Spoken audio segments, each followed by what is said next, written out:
Ngara numida wairam phongkiba panam pause degi maruoiba pau khara khangatsaraka miyamda khudo tamjige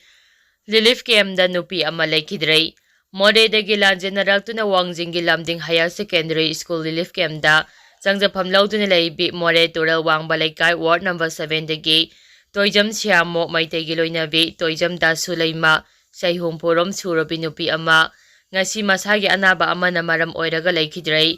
Mahak ngarang lamding higher secondary school relief camp da leiringai da khangawduna masangam maktabadagi Thobal district hospital da pukhatuna laying chatharaba matung phibam losilakpadagi Rims hospital da amu pukhatuna laying chatharaba matung ngasi leikhidabani haire hauju phawbada tonga ba relief camp sing da leikhidaba modegi maitei masing puna taraga mari sukhrei Wangjing Kudompo Peaceful Complex relief camp da leikhidaba maitei mari Wangjingi lamding higher secondary school da hangba relief camp da leikhidaba migi masing mari Maya Impal UFO relief camp da leikhidaba miyoi amma Ideal Girls College Akampa relief camp da miyoi mangani Kumjali singani ga sumna kungahum dagi me ahum dagi tholakhiba lana maram oiraga moregi maitei sing more dagi lanjenarak tuna tonga ba relief camp sing da changja phamlau tuna leiba miyoi kayagi manungda Miyoi kaya ama wakal ge laina narakpadagi amadi masagi anaba na maram oiraga ana laying chathanaba sel thum leitabadagi leikhidaba kaya ama yaukhrei aduga kaya amana hauji tonga ba hospital singda aruba phibamda ana laying chathaduna awaba kaya mayoknaduna leiba yauri haina moregi internally displaced person IDPS singna mari leinaba department singi amadi lengaki pungning chingsilakli makha tarapa pawda IDP mahairoi sing khudong chadaba mayoknare mahairoi lup singi pungning chingsilakli thogliba lala sina maram oiraga lanjenarak tuna tonga ba relief camp singda changja phamlau liba IDP mahairoi sing khudong chadaba kaya mayokna bagalonana Manipur da leiriba mahairoi lup singna miyeng changbinaba miyeng chingsilakli hiramasigi matangda ngasi akampa relief camp da leiba IDP singoiba mifam ama pangthokhrei Mifam aduda more bazardagi lanjenarak tuna akampa relief camp da changja phamlau tuna leiriba lai khuram inaw maitei kauba mayoi amana phongdokchaba haujik relief camp sing da leiriba mahairoi sing awaba kaya mayoknare maram aduna mahairoi lup sing yaungna mari leinaba singna miyeng changbiyu hana relief camp da leiba mahairoi sing mingchanba amade thagi phi loromdaba adu haujikti mingchanba amade thagi phi lawba yaunare chel thoktabana maram oidina awaba kaya mayoknare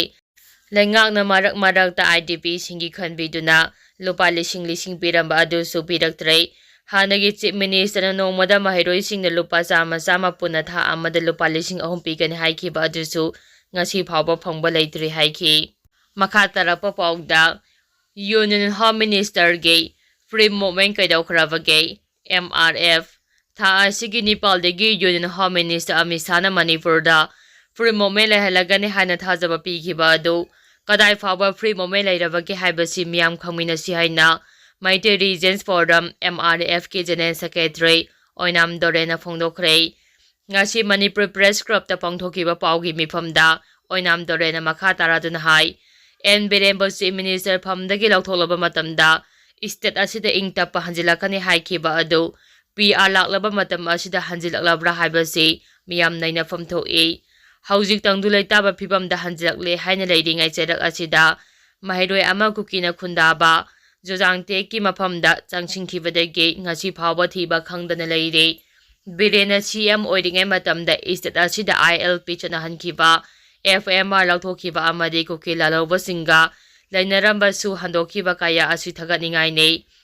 Biren sagalamba asengba tangdu leitaba amadi apunba Manipur amagi manglan adu penthokna leithokpagi mahutta Mahausagi phibamda hanjinaba puna honaminase miyam tumina leithokpa sumloi loinuna Biren CM phamdagi lauthokhraba matungdagi external force amane iramda masibo charairakpa tawna tawriba asi miyam puna wakhal khanba changi haiki makha tarapa pawda oja transfer tawbagi mayokta mahairoi singna principal ka solon krei oja walingai cherakta leiriba oja transfer tawbagi mayokta mahairoi singna principal ka solon singkrei Oja suna leitriba mayai lambi college tegi oja transfer tawba haibase mahairoi singi hakmat pane transfer gi order kaktriba phawba matang kaktuna principal ka solo lagani haina college student union gi general secretary ichawba wairok pamna phongdorakle Show lonba aduga mari lenina ichawba oirokpamna makhatana phongdokchibada Mayai Lambi College ki Department of Economic ki oja mari leigadabadagi manungda oja ahum chalaiduna leirakle masida waliba oja ama hapiraknaba mahiroi singi mekedigi mari lenaba authority da haikiba leire aduba po mahiroi singna thamkiba wafamgi naithaiduna watuna leiriba subject asigi oja hapagi mahut hana leiriba sidagi amuk transfer tawkiba haibase mahiroi singi oina tasengna leibakchibane amaramda oja ani lehoriba singi manungda oja amade sahi asigi manungda retire tawgadabagi ngaiduna leirabane third semester gi leiriba mahiroi chani rom asi oja ani asina karamna mahi takadoribano thawong asi mahiroi singi hakma pathawong ni oja transfer tawge hairabadi waleba oja hana hapchilaba matungda taw college asigi principal nasu oja transfer tawbage process tawba yaroi haiduna mari leinaba commissioner director amade local MLA da memorandum su pisilagani haiba wafam thamlakle Makhatarapa pauda mitop mapungphana takthoktriba fawba delimitation tawba yaroi Sotin Kumar lona yadaba maungda Reserve Forest langkhopchinduna khunda silakliba sing mapalamdagi changsilakliba elegi emergency sing mapungphana takthoktriba fawba Manipur delimitation process athaba yaroi haina CPI Manipur State ki hanagi secretary L Sotin Kumar na phongdokre Sotin Kumar na wafam asi CPI Kombi Council ge Nipugama palak suba annual local conference ta phongdokchibane komida pangthopa tharam aduda saruk yaraduna L Sotin Kumar na hai tha ahum gi manungda delimitation tawnaba Supreme Court na khangalakpa Manipur gi oina maram chade ngasi phawba loisinduna leiriba irang asigi manungda mapalamdagi logi wangbada changsilakhiba asaba Aadhaar card padina khunda singkharaba mitopsing hana khandongnaba NRC mapungphana sana hangadabane CPI gi oina de kumjali sing aniga subna anidagi hauna delimitation tawba yaroi haiduna lauduna lakle ngasi su delimitation process ki mayokta chapchana leple Myanmar dagi masing khangjana changsilakliba elegi emergency amade Reserve Forest da ain gi wangbada langkhopchinduna khunda sileba sing takthoktriba phawba makhal amadagi delimitation ge process athaba yaroi haiki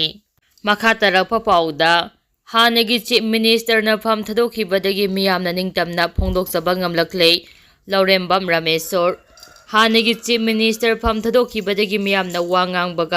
thangnaba mikupta phabagi thabak lepkhiduna miyamge aningba apamba mayek singna phongdokpa ngamlakle haina Kairao Kendra ge MLA Laurembam Ramesor maiteina phongdorakle wafam asinga si mayang Imphal Bengal Santi khongnang khonglampakta Manipur Maitei Pangal Welfare Organization MMWO na sinduna pangthokhiba Grand Feeder Party thoramda saruk yaraduna matung paumi singna hangba wahangi pakhumbiraduna phongdoramkhibane